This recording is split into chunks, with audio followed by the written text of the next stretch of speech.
Cam and I are thrilled that Ballsy is sponsoring this episode of our True Crime Podcast.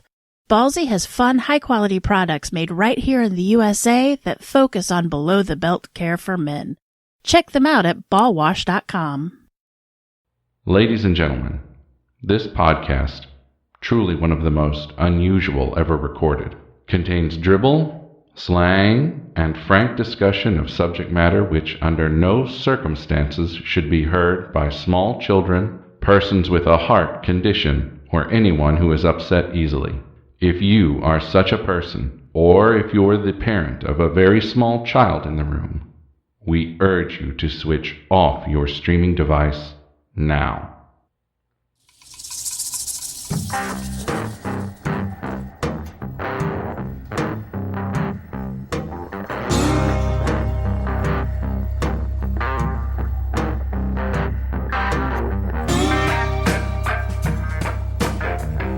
Hi, Jen.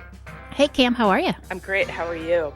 I'm doing fantastic. I heard you have a special episode for us today. Today, Jen, on our True Crime Podcast, we have a very special episode. I loved, in the 80s, I loved those very special episodes. Are you pregnant? That's usually what they were about. Remember Silver Spoons on Ricky? Remember they had the very special... Yeah.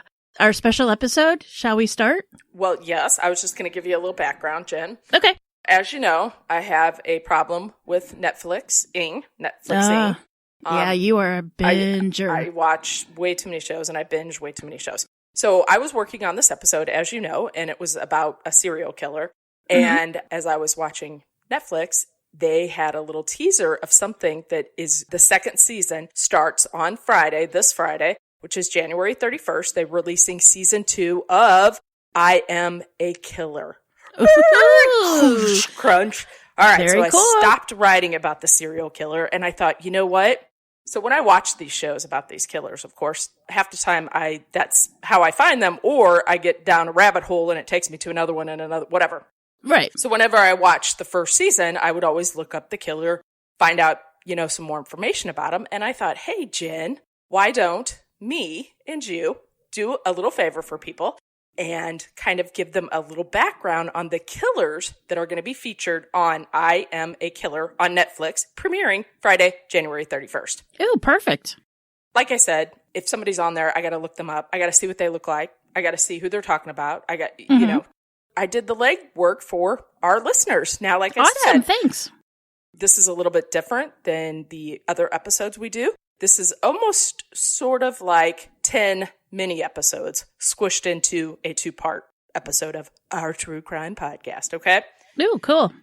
I went in order of the first person to be featured on episode 1 through episode 10. Now, some of these people are on death row. Some of them got life. Some of them, there's been changes to their case. A couple of them I told you about. A couple I left off because I thought, you know what? You need to go watch the series to see what happened. And of course, I'm sure I got details wrong because of the sources that I went through versus what they did. If you haven't seen season 1, it's still on Netflix. I rewatched it when I was doing this. They feature what the person did to end up where they are, but they also talk to loved ones, their parents, if they have them, their sister, but they also talk to the victims' people as well.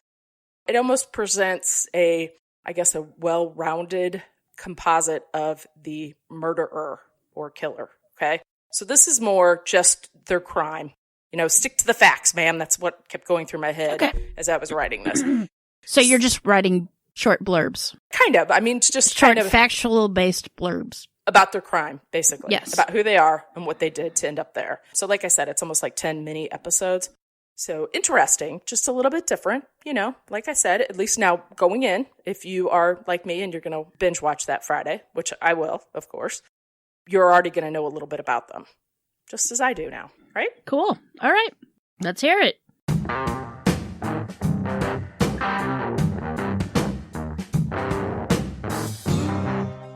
It was about 4:10 p.m. on September 15th, 2015, when witnesses called authorities to report a vehicle that was driving erratically in Billings, Montana. 45 minutes later, the Chevy Tahoe was located in a parking lot with a frantic woman beside it. The woman, and driver was 32-year-old Lindsay April Hagen. Located in the passenger seat was a man by the name of Robert Glenn Mast, age 25. Mast was unresponsive, so emergency personnel stepped in and attempted to perform CPR on him. But sadly, he was not able to be revived.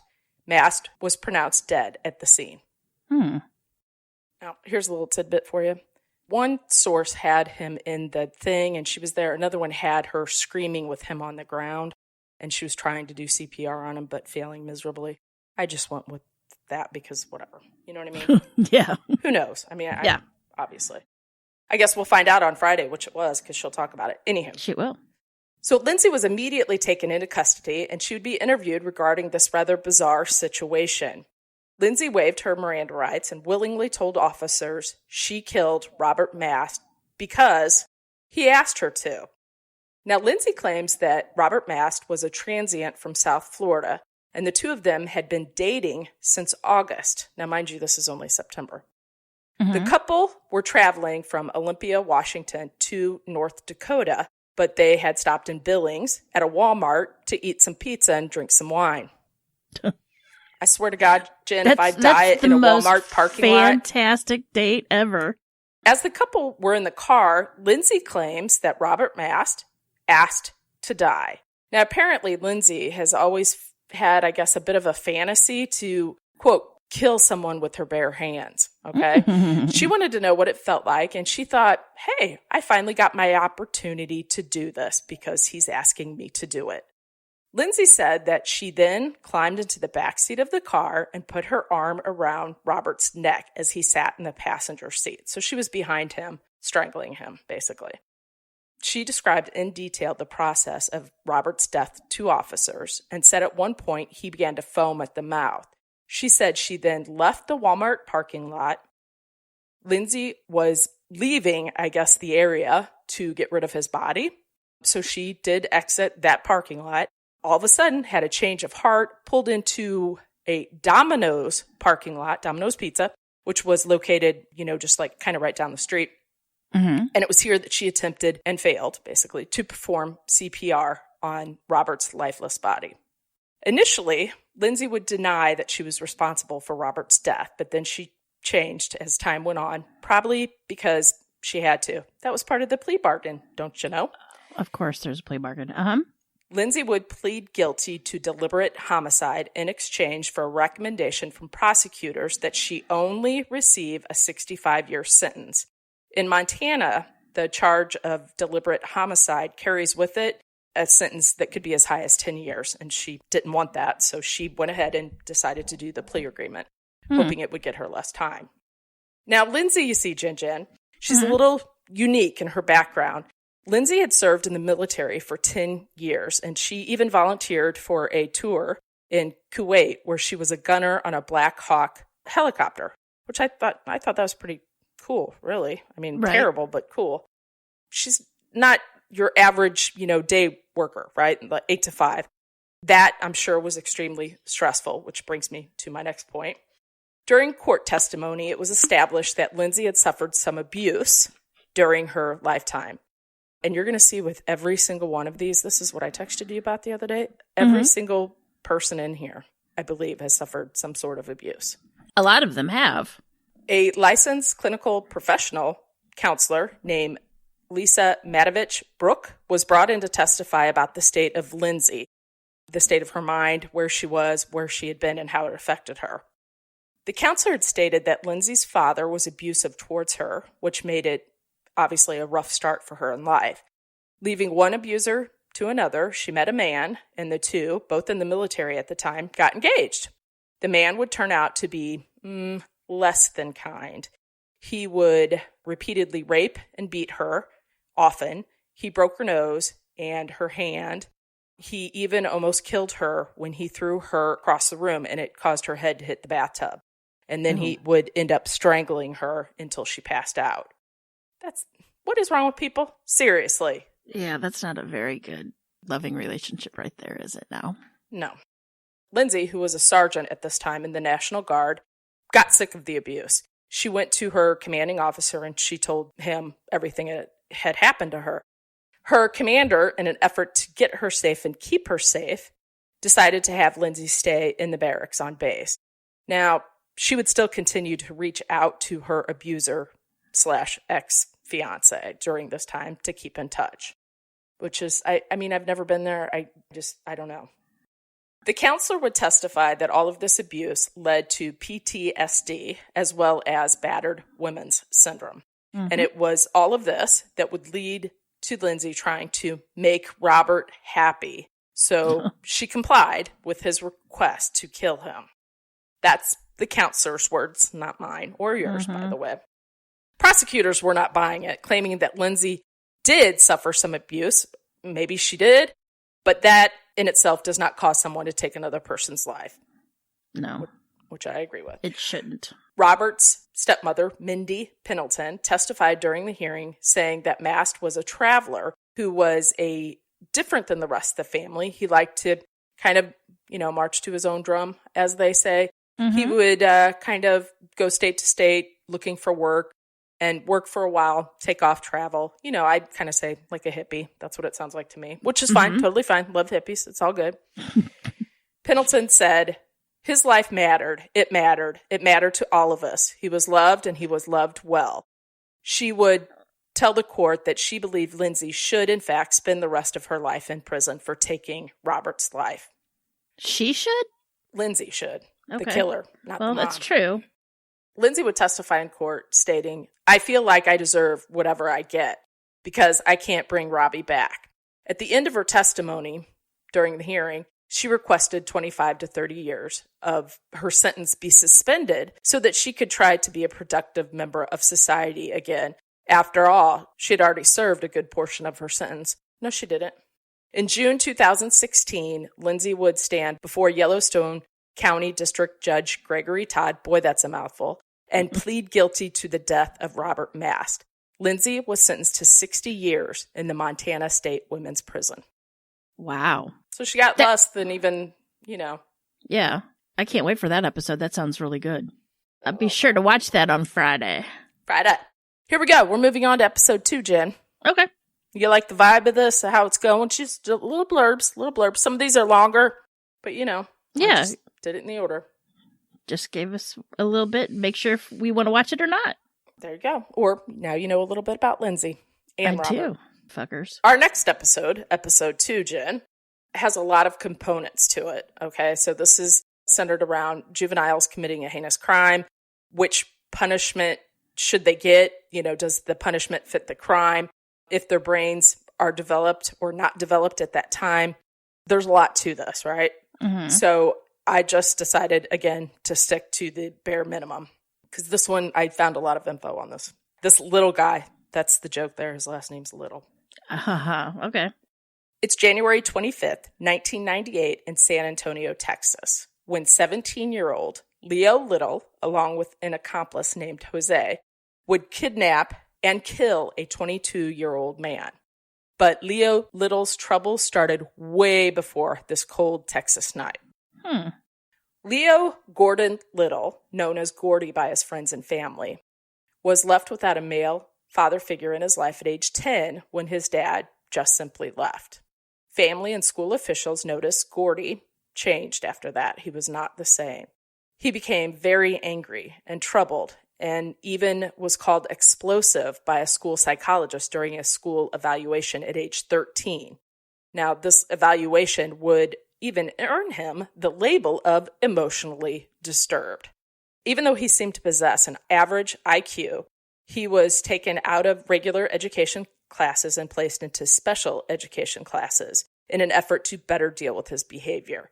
In 1993, the school district even said that Leo Gordy should be put into intensive therapy, but he was not. They told his mother he needed to be put in therapy and it needed to be intensive. They were seeing the writing on the wall, I guess. You know what I mean? I don't know what he's done, but I can guarantee you if he's on the show that I bet you he should have probably got intensive therapy. I would say so too. At home, Gordy was often left to care for his siblings as his mom was working long hours to make money to support the family. And, probably looking back, this was not the best idea. It was documented that he threatened his mom with a knife to kill her, and he had repeatedly punched his sister in the head. He had a big temper, and he knew it, even stating, and this is Gordy saying this, "When somebody gets me mad, I go wild." Probably don't want to leave that kid home with your siblings, but I mean your children. But I get it. With anybody, yeah. Dad left, mom had to work, she had to support him. I get it. As is so often the case, Jen, kids start with smaller crimes first. Gordy would be arrested as a teen for shoplifting. He was regularly doing drugs, from marijuana to much worse, such as heroin, coke, and crack. If he couldn't get his hands on these, he would sniff anything he could, such as gasoline, whiteout, felt markers, lighter fluid, you name it. And we all know that drug abuse does damage your brain, especially inhalants, right? Exactly. It's terrible. I never would have, I know that whiteout can give you a high, but I would have never. Thank you. I thought the same thing. It was a big, long list. I just picked out the best ones. Yeah. I used to, at my dad's office, I used to play with whiteout all the time, but I would have never thought that it gave you a high because it didn't smell that strong. Mm-hmm. No. And like felt markers, I always smell those. Oh, yeah. Right? Yeah. Not sniff them, I smell them. And right? the ditto machine and thing. Yeah, weird. All right. So, Jen, it would be this drug use that would actually keep him away from his dream. And his dream was he wanted to be a Marine. He wanted to join the Marines. But unfortunately, he failed that drug test. So he was left with few choices. That's when, looking for acceptance and love, he joined a gang. Or it's like a wannabe gang, really. Mm-hmm. And in gangs, you get your monikers, your nicknames. So they gave him a nickname of Lil Crazy. Lil Crazy, right? Lil Crazy? Lil Crazy. L-I, Lil. Yeah. L-I apostrophe crazy. He even started rapping. Of course he did, because he had that moniker. That's right. He's bad. He's in a gang, and he's a rapper. Mm-hmm. At just 17 years old, Gordy was about to make his first foray into the dark side. Now, this was just about a week before this teenager would end up becoming a cruel killer that he is, and got him into where he is today. 25-year-old Malachi Werpst would wake up early in the morning to find a person standing in his dark bedroom. How scary would that be? Honestly, you wake up and there's somebody standing at the foot of your bed. Yeah, I'd crap myself. Seriously, it's awful. Honestly, right? Mm-hmm. The stranger would force Malachi up from his deep sleep and force him into a car. The stranger would make him drive to not one, but two nearby ATMs to get money. At gunpoint, mind you. And Malachi was forced to withdraw money, giving the stranger right around $400. After getting the money, the man with the gun drove out to an abandoned area, leaving Malachi out in the dark, and left with his car, which would be discovered not too far away. It was about a mile away, and it was stripped of everything, not bolted down. Malachi said the man was calm but forceful in his commands, all while wearing a baseball cap. This man would turn out to be Leo Gordy Little. Malachi survived. He was very fortunate. I cannot hear the name Malachi without thinking of Children of the Corn. Thank you. Me neither. Little redhead. Me neither. Mm-hmm. Me neither. A week later, another man would not be so lucky. It was January 22nd, 1998, when a 22-year-old man named Antonio Christopher Chavez would meet Gordy and his friend, Jose. The two men, Gordy and Jose, were flying high on weed and mezcal. Now, mezcal is an alcoholic beverage that's made from agave. Agave. Sorry. Mm-hmm. Hope we don't get a bad review for that. Well, God forbid we make mistakes in saying things. Especially when you're talking fast, right? And it's fucking 8 a.m. on a Sunday, but hey, whatever. Okay, yeah, right. Mm-hmm. You get up and do it, buddy. Anyway, the two men would pull over to use a bathroom in a restaurant. While waiting, Gordy saw a young man who was dressed very nicely go to his car and drop something in it and then go back into the restaurant. So Gordy sees this and just zooms in on it, right? Mm-hmm. Gordy decides, hey, this is our opportunity. He goes and he crawls inside the back of the young man's car. And he's just going to wait. He's going to wait for him. This is stuff that nightmares are made of, I'm telling you. It was only minutes later that Antonio returned to his car and he got in. He didn't even notice Gordy in the back seat. The car had not even made it out of the lot when a gun emerged and was pointed to Antonio, forcing him to drive to his apartment first, where they would get his ATM card, any money, anything like that. And then they went to a gas station to get gas and other stuff, I'm sure. Right. We'll get to that in a minute. This broke my heart. It really did. Antonio was then forced to drive south for about an hour. Once they reached this empty stretch of road, Antonio was walked out to the front of the car with the headlights on. He was told to kneel, and he did, right? Scared beyond what anybody could imagine. Little Crazy, a.k.a. Gordy, pointed a gun to the back of his head and shot 3 times. Horrible. Gordy and Jose would then drag Antonio's body off the road, and they drug it for a little while. There was a fence or something, and they kind of propped him up over there. Now, they assumed he was dead or, would be dead any second. Jen, that poor kid lived for another 2 days. Oh, you're kidding me. No. Unbelievable. Poor family, too. Now, just as if this is a regular night, the teens, Gordy and Jose, they head on over to a friend's house in Antonio's car, by the way. And they go there, and they play video games. They play murder. Yeah. They play video games. Then they head out to Antonio's car, and they steal the radio and whatever else is loose in the car. Now, during the abduction of the earlier victim, Malachi, the victim told police that his assailant said something that was very ominous to him. And he said the man slowly and calmly whispered in his ear, "If I get caught, I'm not going down for robbery. I'm going down for murder." Well, 1 week later, that's exactly what he did. Well, that's whatever. It's fucking stupid is what that is. During the trial, somebody wants to say that he's got a pair of big balls. He's not just going to go in jail for stupid robbery. He's going to kill somebody first. At 17. During the trial, Gordy's defense lawyers knew it was not good, and they hoped to simply save him from the death penalty. Plain and, that you're going down, hopefully we can at least spare you from the death penalty. Now, evidence that the prosecutor in the state had included not only a videotape of Lil Crazy and Jose in that gas station store, but they had testimony from the friend's house where they went. The friend stated that they came, they were calm, they were cool, and, we just played Nintendo and stuff. The teen with the young baby face took the stand and begged for forgiveness and said something just took over him that night, and he just couldn't stop it. He just could not stop himself, right? Jurors would later state that they didn't believe a word of his empty apology. Thank goodness. That Gordy had no remorse and would surely do it again if he had the chance. Oh, yeah. Now, here's what else bothered the jurors, and this broke my heart. Jurors said something that really, really bothered them, and like I told you, it does. In the video of them at that gas station, they had Antonio with them, right? Like you can see him. And they noticed that Antonio had urinated his pants. He was so scared, right? So you could see that his pants, he had, Yeah. Right? Wouldn't you? Totally. But that's the thing. Like, this guy's getting up begging for forgiveness up on the stand.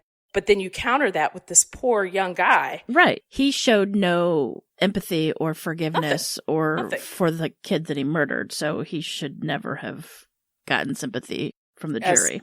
Thank you. Prosecutors were not forgiving, stating, he stalked this guy and led him around town, made him use his credit card to buy gas, then took him out, shot him in the middle of nowhere, then drug him off to the side of the road where nobody would find him. And when somebody did find him the next morning, the poor kid was still alive, and all night long he had been trying to get help. Sadly, he died one day after being found out there. Leo Gordy Little was found guilty and is now on death row. Good. Let's burn him. Hang him high. I just think, like I said, my kid's that age. I can't. Who is that evil? Like, I don't think he was really evil. I think he just wanted everybody to think he had cojones. He wanted to be the cock of the walk. You know what I'm saying? I just don't. Wow. Episode 3, Jen. You ready? Yep, let's go. 72-year-old Ruth Predmore lives by herself in Marion, Ohio. And, while she's getting up there in age, she likes to do things by herself. And she gets along pretty well, for 72. I love that. Ruth keeps herself busy as the treasurer of the King's Daughters and Sons. Now, this is a charitable organization which collects pennies to support activities and various charities and things like that. So Ruth is treasurer, so she would keep the coins at her residence as well as other monies that they had accumulated or were able to raise. Mm-hmm. You see where this is going, Jen? Do you see how much money she has? I do. What's going to happen here? Mm-hmm. I kind of do, yeah. People suck. They do. One of her neighbors, Joseph Murphy, lived with his parents right down the street from Ruth. And he would occasionally do yard work for Ruth when, she needed help getting that kind of stuff done. Things took a dark turn on January 27th, 1987. Ruth was shopping at a store nearby, and while she was there, she showed the sales clerk a note that she had received. The note stated, "You don't have no phone. I want your money. Put it in a bag and put it in your yard, or I'll kill you tonight. No money, no life, tonight at 8 o'clock. Misspellings in lowercase where it should be uppercase. So they were edumacated, right? On February 1st, 1987, at approximately 7 p.m., Joseph Murphy left his parents' home clad in a blue t-shirt, blue jeans, tennis shoes, maroon vest, and a brown jacket with white fleece lining.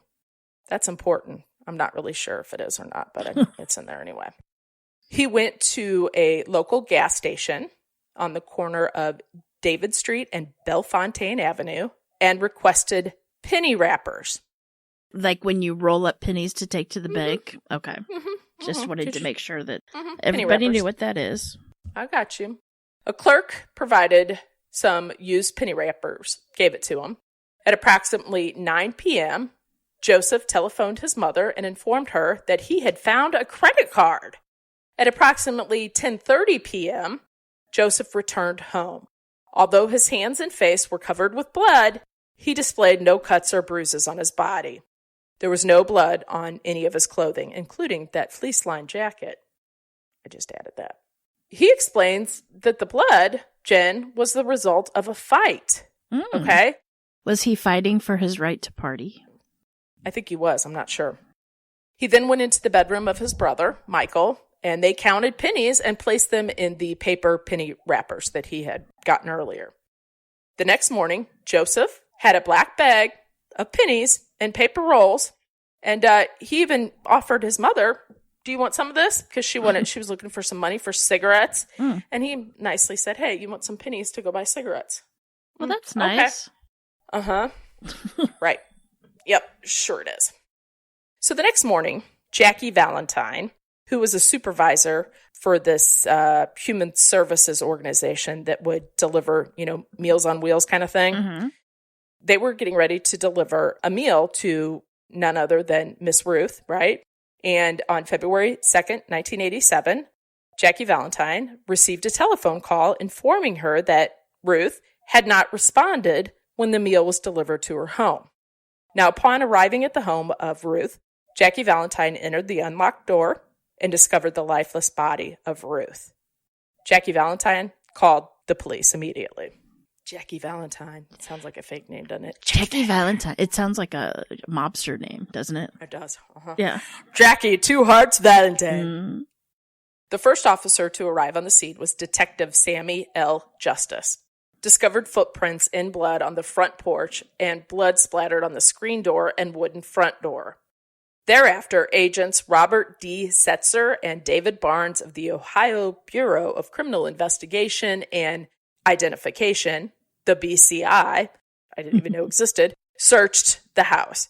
They discovered in the living room the note that Ruth had previously shown to the sales lady, right? The agent took blood samples from the shoe prints that were found on the porch. Subsequent analysis revealed that the blood was that of Ruth's. Okay, that was her blood on the front porch in the shoe prints. Right, but we kind of knew that, correct? That's what I'm saying, which I think you could pretty much surmise. Right. On February 3rd, 1987, Joseph entered Lawson's store. Now, this is like a retail store, I'm assuming. Showed the manager some rolled pennies in a dark bag and asked whether she would exchange the coins for currency. The manager declined. I don't know why, but I'm glad they did. Most stores don't Well, it's pennies. Like, why would you do that, right? Well, you can get shortchanged. You just... Yeah, I got you. I worked at a grocery store and the bookstore. You weren't allowed to take stuff like that. Yeah. So as all this is taking place, some of the members of the Murphy family were getting ready to travel to West Virginia. They were going out of town, and they kind of looked down the street, and they noticed all the police activity at Ruth's house. Now, Joseph appeared agitated, and he even said out loud, I guess Mrs. Predmore must have been murdered. Huh. Probably not the first thing you think when you see police officers That's the weird at thing to somebody's say. house, right? Yeah, very weird thing to say. Right after this, Joseph placed a telephone call to Cynthia Nichols. Now, Cynthia is his aunt, and during this phone conversation, Joseph would ask her if he could come and stay with her in her house, I guess, which was located in Caledonia, Ohio. After his aunt agreed, Joseph and his girlfriend Brenda departed for her place at approximately 8 p.m. After their arrival, Joseph admitted to his girlfriend that he in fact killed Ruth by slashing her throat with the knife he had taken from a collection of his brother's knives. Detective Wayne J. Crisp discovered a wallet belonging to Ruth underneath a shrub, which was approximately 50 yards from Joseph's house. So police had a suspect. They knew. Somebody knows something, you know what I'm saying? So they're going to go in there.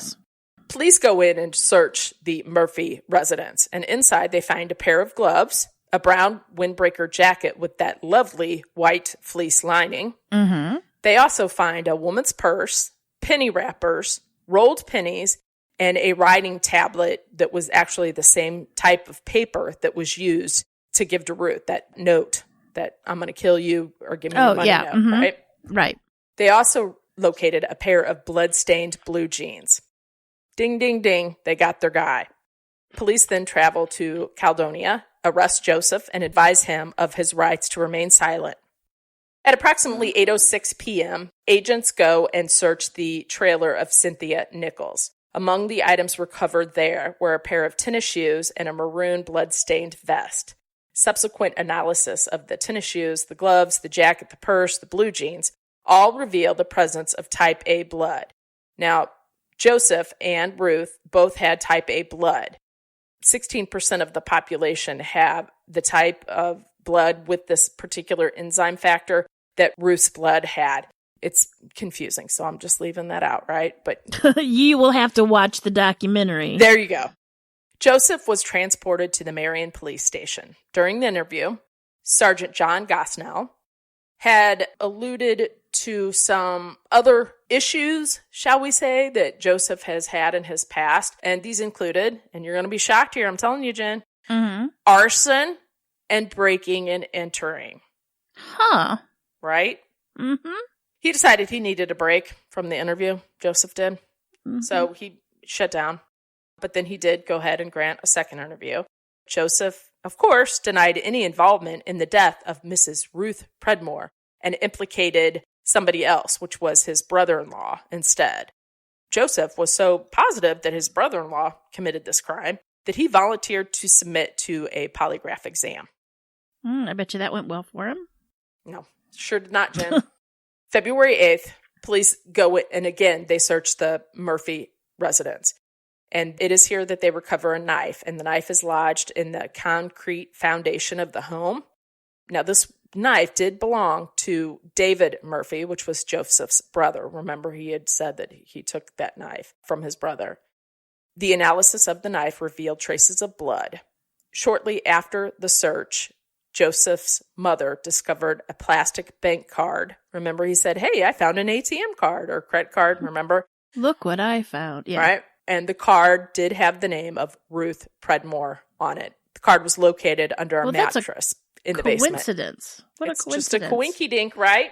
How did he manage to find that card of a woman that's been killed? Unreal. Right? What are the odds? Joseph Murphy would stand trial in the brutal slaying of Ruth Predmore. Now, there are a few things that may or may not have contributed to Joseph's situation, how he turned out, and you know what I'm going to say here. Always a couple things. Joseph Murray's IQ is believed to be right in the 74 number range. Now, this is below average, and it indicates a borderline mental disability. His family would say that he was always treated as different by his family and his peers.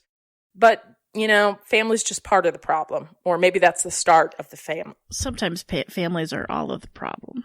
Thank you. It was stated Joseph had a horrific childhood. Beginning at age 5, various relatives and family friends sexually abused him. According to Joseph, he was abused by 2 of his father's friends when he was just 5 years old and repeatedly raped by the son of his babysitter when he was between the ages of 6 and 8. Joseph also states that when he was being held at the Dayton Children's Psychiatric Hospital, which, wow, an officer took him into seclusion with another inmate/kid. He told both of them to disrobe, and he photographed them posing in sexually suggestive positions.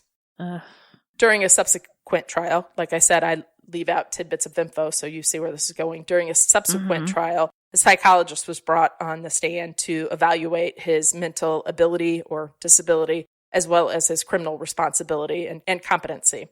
Based on her review of Joseph's past hospitalizations of both Joseph and his family, the doctor concluded that either a borderline personality disorder with prominent antisocial features or mixed personality disorder. So he had one of those.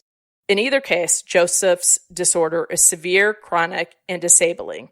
Her words, not mine. Okay. She then added the type of experiences that Joseph had early on were very much influential in his personality assets expressed today.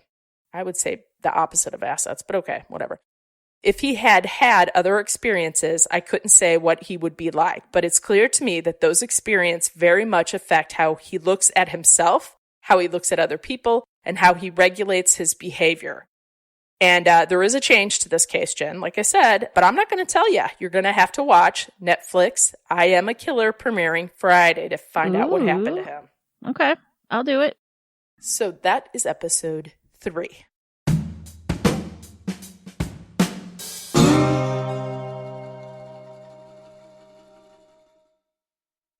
Ladies, Valentine's Day is just around the corner. And if you're like me, you love to give your guy a gift that's different. A bit quirky and something that'll put a big smile on his face and yours. This year, I'm not messing around. I'm not making a nice dinner or a fancy dessert. I'm going to get ballsy. After 20 years together, it's time to spruce up my man's undercarriage. I'm giving my husband a little nut rub. That's right. I'm giving his balls the attention they deserve with products we both will enjoy. Nut Rub from Ballsy is a solid cologne that helps keep his dangly bits and body smelling fresh. You can purchase it on its own or in the Valentine's Day gift set, You're Incrediballs. That set comes with 3 Nut Rub salad colognes, including the limited edition Valentine's Day scent, Draft and Dunes. But that's not the set I'm getting. I'm getting Ballsy's I'm Nuts About You Valentine's Day gift set. This sack pack comes with Nut Rub, Ball Wash, which is a charcoal-activated nut, butt, and body wash, and a bottle of Sack Spray. Now, Sack Spray is the perfect deodorizer. Just give the boys a squirt or 2 after a workout and everyone's happy. Ballsy brand makes everyday men's grooming products fun. Made in the USA with essential oils and plant extracts. It's also cruelty-free, and no parabens, sulfates, or synthetic dyes will touch the family jewels with Ballsy products. So go to ballwash.com and order the I'm Nuts About You Valentine's Day sack pack. And make sure to use our code TrueCrime20 and get 20% off your order. Once again, go to ballwash.com, order the I'm Nuts About You Valentine's Day sack pack, and use our code TrueCrime20 and get 20% off your order. You'll be thanking me.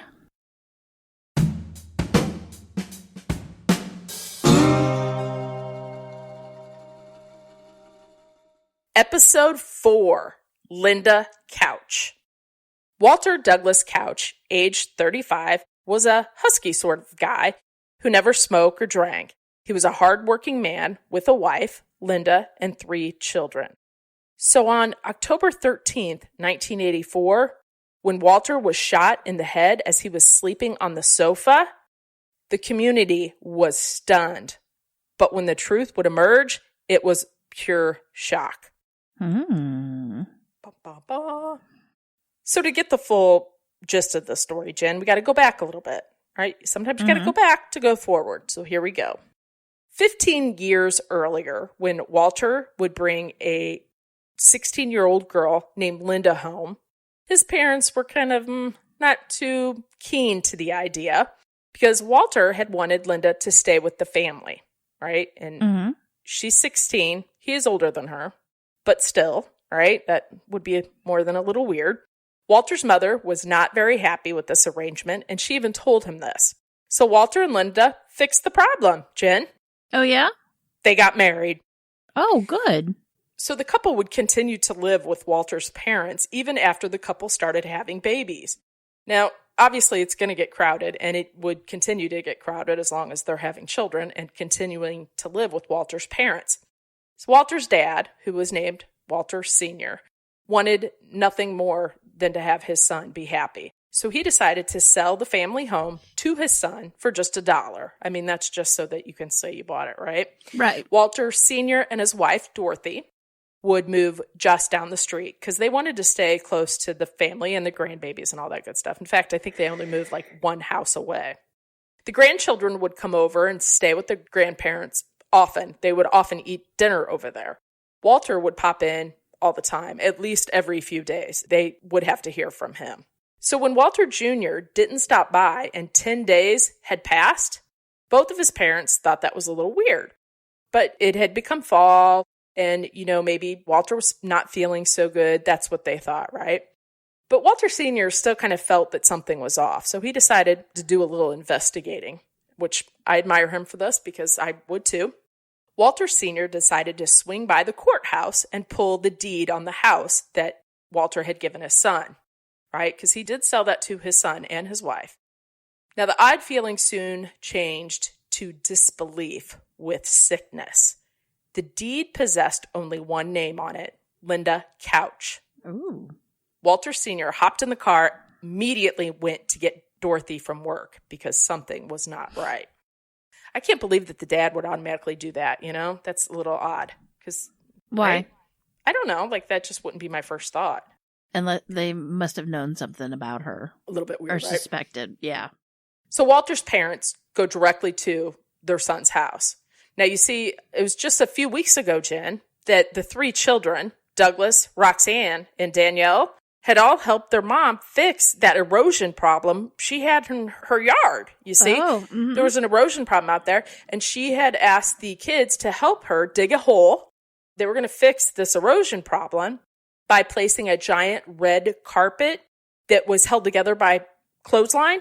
Oh, I bet you. I bet you I know it was in that it was for the erosion problem, Jen. It was for the erosion problem. So they took that rug and they shoved it down in that hole that they had dug, sealing up the hole, put all the dirt back on it. And so they did that. So thinking back to that, Walter Sr. now, I mean, honestly, he's like, how did I not put this all together? How did I not realize that this had happened? Right. Mm-hmm. Linda Lee Couch, at just 30 years old, would stand trial as she was facing aggravated murder charges in a Hamilton County courthouse. The question was whether it was an accident, which is what she says, or if it was murder and done on purpose. Now, there was no question, however, as to the burial of Walter's body, as Linda admitted that she did, in fact, bury her husband in the yard with the help of her 3 children. How sick is that? Right? And the kids didn't know. They're kids. Well, we'd hope the kids didn't know. And I hope if the kids knew, they would have said something. Mm-hmm. In the end, Jen, Linda was sentenced to life in prison for what Hamilton County prosecutor Joe Dieters called the cold, calculated killing of her husband in 1985. Wow. Now, Linda Couch would weep openly and held a rosary during her trial for the murder of her husband, Walter. She even reenacted the shooting, like how it went down. She called it an accident, even though he was shot in the back of his head, by the way. It's kind of a hard accident to have. To cover it up, she then buried his body in a shallow grave. Linda said he hit her the night she shot him, and in fact, it was an accident as they were struggling over the gun, and it went off and shot him in the back of the head, I suppose. Investigators disagreed, saying that this was how all this happened, and it was much worse than an accident. They claim that Linda forged the deed of the house to herself and transferred it into her name without his name. It was 10 days after this that she bought a gun and picked it up the day before. She then sent the kids to the grandparents' house for the weekend. Walter was killed that Saturday. The following week, she spent $1,300 on new furniture, a new car, and a vacation to Gatlinburg, Tennessee. It's an accident, though. It is an accident. It's an accident. It's an accident, but I'll be damned, I'm going to get new furniture. Linda then told her kids, when they came home from their grandparents, that their father had left them. Linda got her children, a neighbor, and his own father, Walter Sr., to help with the digging of that hole that would eventually become Walter's grave. It was so hard for Walter Sr. to be like, why didn't I put that together, right? Because he actually helped dig that grave a little bit for the erosion problem. Yeah. Walter's father became suspicious and came back and actually, this is awful, dug into that area, and he did locate his son in that area. How awful is that? That's terrible. It's horrible. Now, the prosecution said motive of the murderous plot was that Linda was tired of her marriage and wanted out. The jury agreed. Linda was sentenced to life in prison. Now, Jen, you'd think it ended right there. But Jen, no. Nope. There's always more to the story. You know how it is. So after all this, Linda claimed that Walter was very abusive to her, which, I mean, that could have been the case, right? And when she married him, she was young and dumb and naive and in love, like many of us are, I get it. But as time went on, Linda said the abuse just got worse and worse. And it was one event that finally led to the end of Walter. Linda would tell a story about how one night she was woken up by all of Walter's friends who were partying at their house, I guess. And she was woken up, and Walter told her that he said, and this is her words, he said they wanted a part of me. I was raped by all his friends, and Walt just watched and laughed. I felt trapped. Anytime his friends came over, that would happen. Slowly but surely, he was bringing me to a breakdown. That's what she claims. Check out episode 4, Linda Couch, on I Am a Killer, Netflix, premiering Friday. January 31st, right? Yeah, I was going to say September 31st. So, Jen. Yes. You ready? I am. This is our final episode in part 1. Woo, it's a two-parter. It's a two-parter. Jen, guess what? What? We're coming to St. Louis for this one. Ooh. I'm curious to see if you've heard of this dude. Episode 5, David Barnett. I know the name. You ready? Mm-hmm. You might too. It's about 8 a.m. on Sunday, February 4th, 1996. 19-year-old David Barnett walked to the home of his grandparents, Clifford and Leona Barnett, who were away attending church on this very early Sunday morning. And they attended church at the Kirkwood Baptist Church. The what Baptist Church? Kirkwood. You know, in St. Louis. Yeah, okay. Kirkwood. That's why I shoved that in there, because we know where Kirkwood is and stuff. Right? It's a cute little... It's adorable. Town. David entered the home through a bedroom window, also a door that was slightly ajar. Different places had different things, but I went with the bedroom window because I found that more than the door. The Barnetts were attending church services at the Kirkwood Baptist Church. And we know where Kirkwood is. Adorable little town, right, Jen? It's adorable. I love it.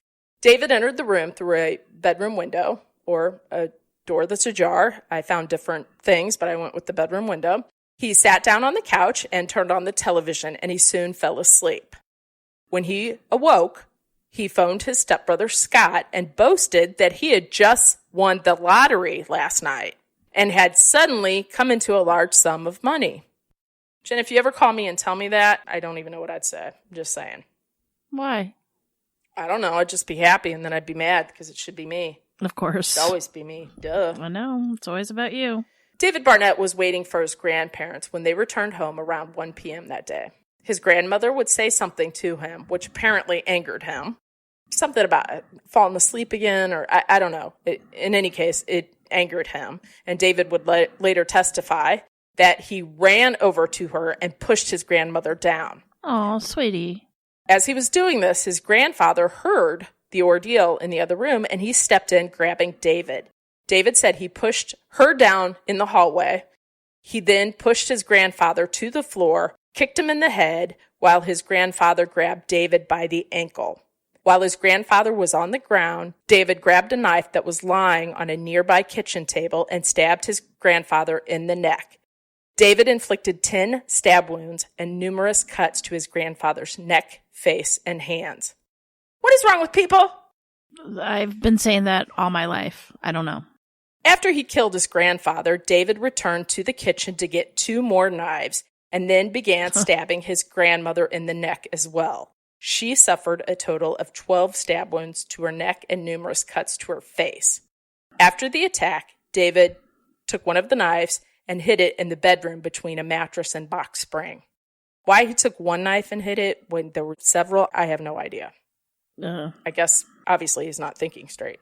Panicking and realizing he needed to get out of the house, David goes to the bathroom, washes off the blood off his hands and face. He goes and gets into his dead grandmother's purse, takes out $120 from it. He removed the keys to the 1995 Dodge Intrepid that were dangling from the lock in the back door, got on his coat. Now, before leaving the house, this was interesting to me, and I'm not sure why. Before leaving the house, David would not go back and look at what he had done to his poor grandparents that only loved him, mind you, but instead he stood quietly to hear if they were still breathing. He didn't go look at them. He didn't check on them. He just was silent to hear if he could hear breathing. After determining that his victims were in fact dead, David pulled the shades down in the house, as if to hide what he did, I don't know, locked the house up, and drove off in his grandparents' car. David took the stolen car to join up with some friends to enjoy a night out with them. What's wrong with these people? After a night of partying, David would head to his friend's house on Texas Avenue, and this was around 3 a.m., where he would end up staying for the next couple hours. On Texas Avenue? Texas Avenue. Yeah. I don't know if that's in Kirkwood, because, there's a Texas, and I'm guessing. I don't know. Well, it's a state street. You don't, in St. Louis, state streets are not the best streets to go hang out on. Correct. Usually. That's the general rule of thumb. Yes. Early the next morning, police officers were out and about, and they ended up, oddly, and I'm not quite sure how this came about, they stumbled upon David Barnett. When they saw him, the officers they weren't in uniform. They were, I don't even... Were they off duty? Duty? I'm not even quite sure. Like I said, a lot of these things, I couldn't even find a lot on them, Mm-hmm. One source said that he walked out of the house and the 2 officers were there because they located the car that at this time I don't even think had been reported stolen, and he just admitted it. Another source says that he walked directly up to ununiformed officers and confessed that he had committed the murders. So I'm not sure which way it went, but in any case... I wonder if he was doing drugs. Something, right? Mm-hmm. David, who now at this time is 20 years old, would stand trial in St. Louis County Circuit Court facing 2 counts of first-degree murder of his grandparents. The state would be seeking the death penalty, while his attorneys would want a lesser amount, stating that David didn't plan to commit the violent act, but instead just kind of did it, right? Wasn't premeditated is what they're claiming. David would be convicted on 2 counts of first-degree murder by the jury. David's attorneys argued for leniency, citing, you ready? What problem did David have? A mental illness. Mm-hmm. And what else? Drug addiction, sexual abuse. There you go. His attorneys had argued that David had suffered from depression, bipolar disorder, and post-traumatic stress disorder from a troubled and unstable childhood. Okay. Well, David, if he was living with his grandparents. Yeah, okay. Mm-hmm. David was suicidal at age 8 and again at 15, and later overdosed on prescription drugs and once set himself on fire. Oh. Prosecutors were like, whatever the bottom line is, David murdered for money, and the crime was outrageously vile. I think he was pissed off at his grandparents that he murdered. That's why he murdered them, right? It started off as that, and then he just took the money as an afterthought. Or did I hear that all wrong? No, that's probably about right. Yeah, probably. Okay. But let's take a little bit deeper Okay. look-see here. Deliberations would last 16 hours over 2 days, and when the jurors returned, it was death. Jurors found aggravating circumstances, including that the killings were unreasonably brutal and that he committed repeated and excessive acts of physical abuse, which I guess he did, like going back to his grandma and then making sure he could hear that they weren't breathing, versus a gunshot wound, right, to the head, one. David got some new attorneys and appealed in 1999. Again, in 2012, his attorneys appealed again, citing a new U.S. Supreme Court ruling. Again, they were turned down. But we're not done yet. We're never done yet, Jen. Of course not. In August and September of 2014, his case was looked at and included 9 days of hearings to listen to evidence that they had not been privy to before. Apparently, there were things that were left out and possibly could have changed the jury's mind over the penalty they gave him. Now, some of these things included sex abuse, allegations, which would be powerful evidence, end quote, for the jury to consider. One of these abusers was David's biological father, which included sexual and physical abuse. Another abuser was his biological mother, who allegedly continued to drink and take pills while she was pregnant. And, she wanted to stay awake and party longer. That's why she took the drugs and drank while pregnant with him. Now, a side note here is that apparently David's mother wanted to leave David in the hospital right after she gave birth to him, but one of her friends actually talked her into keeping the baby and taking him home, right? Mm-hmm. Now, if that's not bad enough, looking back, if it's true, David would have been better off abandoned in that hospital because David's mother would continue to try to get rid of him, to give him away over the years. And this included giving him to a, quote, suicidal, drug-addicted prostitute by the name Crazy Jane, as well as attempting to give David several times to the boyfriend of a sister of her friend. Oh, Lord. And according to that testimony, that man, David would later testify, was a mean, violent alcoholic, and that's terrible. He recalled being touched sexually by female house guest, having his nose smashed into somebody, and having someone pour dishwashing liquid down his throat. And that was at the man his mother tried to give him away to several times. Or did give him, I guess, horrible. And take him back. How horrible. At age 5, David Barnett was taken away and shuffled through a series of foster homes before being adopted by the son of his grandparents, right? The son of his victims. So one of the jurors later stated that, "I've never read where there was so much rejection in one life. David Barnett faced so much rejection in his young life, it had to do some permanent damage. But does that justify the murder of those that only tried to love him?" And that's the question, right? Right. So that, my friend, concludes our first series. Dun, dun, dun. First 5 episodes of Netflix, I Am a Killer, premiering on Netflix Friday, January 31st, this Friday. This is real. Just a couple days. I honestly can't wait to watch this, but now that you're doing this, I know which ones I can watch first because which ones I'm more interested in. Like, I'll probably do that one, not only because it's in St. Louis, but it's the guy's background's pretty effed up. And really young. Again, and young. super young. Yeah, I mean, it sounds like he had severe mental issues due to his childhood. And I would say so. He had anger issues and all that. Yeah. So I think I'm going to watch that one first. Well, I'm glad because our next episode, which we'll be playing tomorrow after you hear this, has a few more from the Missouri area. Oh, good. So anyway, Jen, I hope you enjoyed that. Like I said, it's a little bit different, but I would eat this up because I'm nosy and I was like, I would like to help out somebody, right? And like you said, you just picked out the one that you would like to watch first because on Netflix, God love them, they usually release everything at the same time. Right. So then you can kind of pick and choose which way you go, right? Right. And yeah, and with, for me, I don't have time to sit and watch everything at once. Most of the time I have to I know. I have to kind of pick and choose because I have people bugging me all the time. Not that I don't love them. My little babies are just angels, just gifts from God. I tell you what, never do the wrong thing ever. I know, you're so lucky. But anyway, yeah, this is really, number 5 is on my list so far as number 1 to watch. Perfect. Just wait. All right. Okay. Stay tuned to listen to a promo from our friends at Ghost Town Podcast. And right after that, our glorious bloopers.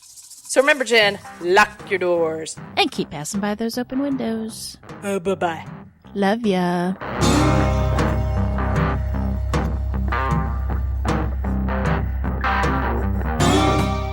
Today's episode was researched and written by me, Cam. For more information about this episode, as well as all the sources I used, please check out our show notes or the podcast website at ourtruecrimepodcast.com. Our True Crime Podcast is developed and created by hosts Jen and Cam. Original music and audio mix of all our True Crime Podcast episodes is courtesy of Nico Vertesi from We Talk of Dreams. Listener discretion is provided by Edward October from October Pod VHS. Our True Crime Podcast is executive produced by Nico Vertesi and Dick Bain. Make sure to like and subscribe to Our True Crime Podcast wherever you listen to your podcast. We can be reached on Instagram and Facebook at Our True Crime Podcast or on Twitter at Our True Crime Pod. You can email us at ourtruecrimepodcast@gmail.com. If you really like the show, make sure to check out our Patreon at Our True Crime Podcast. Our True Crime Podcast is an OTC production. Hi, I'm Rebecca Leib. And I'm Jason Horton. And we're the hosts of Ghost Town, a comedy podcast about all places abandoned, tragic, mysterious, haunted, and true crimey. That's not a word. We cover all kinds of locations like The Los Feliz Murder House, an LA murder frozen in time, Action Park, the world's most dangerous amusement park, John Benet Ramsey's house, Woodstock 99, the Cecil Hotel, and the Black House. Ooh, Satan. So pause the podcast you're currently listening to immediately and go subscribe to Ghost Town. You can find us at Apple Podcasts or wherever you get your podcasts. Today, Jen, it's a very special Our True Crime Podcast episode. Did that all come out right? I hope it did. It sounded like you had a stroke in the middle of the podcast. But I did. Yeah. I'm sorry. We'll do that again. That's usually what they were about. Remember Silver Spoons on Ricky? Remember they had the Schroeder, very special... Schroeder. Yeah. I was at my dad's. It was right after my parents got a divorce, and I was at my dad's, and he had made me dinner. And we were going to watch Silver Spoons, and they had the very special episode come on. And it was Ricky's friend got pregnant. And my dad very awkwardly, while looking down into his plate, said, "Do you know you could always come to me and talk to me about anything if you need?" And then shoveled food in his mouth because he was... Poor Tom. That is, oh my God. I remembered that it was so awkward and I wanted to crawl under the table and die. Oh yeah. But then looking back on it, it was just I know it took everything out of him to say that, because he hates to... That was I get taboo it. subject. Yeah. Poor It was Tom. funny. Poor Tom. All right. If I die in a Walmart parking lot, you are to immediately come and get me and move me to somewhere much better. I'm just saying. I don't want that to be in my headline. You know what I thought I was supposed to get all your sex toys out of your drawer. Well, that too. Speaking of which, did you see what I put on Twitter today? That was god awful. The girl vibrator stuck up her urethra. Oh, that happens all the time. No. The urethra. No, I know it happens. Yeah. Our little friend Kim from People Are Wild, she is an ER nurse, and she talks about stuff like that a lot. Usually they accidentally fall on them. But yeah. This was in the urethra. You got that right? The bladder. No, the bladder. The bladder. Not the back door, not the front door, but the attic door. Right. No, I haven't had a chance to read it, but I saw it. But yeah, it happens more than you think it does. But yeah, I'll have to read it when we're done here. Thanks, no thanks. All right, back to our show. Nico, you can put that in wherever you want to put it. I don't care. Just don't put it, where. In your urethra. Get it? Yeah. Good way to bring that joke all the way around, Camille. Thanks, I try. Here we go. It's January 25th, 1998 in San Antonio, Texas, when a 17-year-old named Leo Little, along with an accomplice named, these names, I'm telling you, Jose Zavalas. I'm going to go with Jose.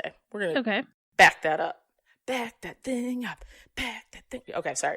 Derek. I know, I tried. Even though he seemed to possess an average IQ. Let me just say for the record, if I get to be a detective, I want my last name to be Justice. Well, this almost sounds made up. You got Jackie Valentine. You've got the Justice guy. Yeah. Murphy. Mm-hmm. Murphy Justice. Uh-huh. Hi, my name's Murphy. Murphy Justice. No, it's detective.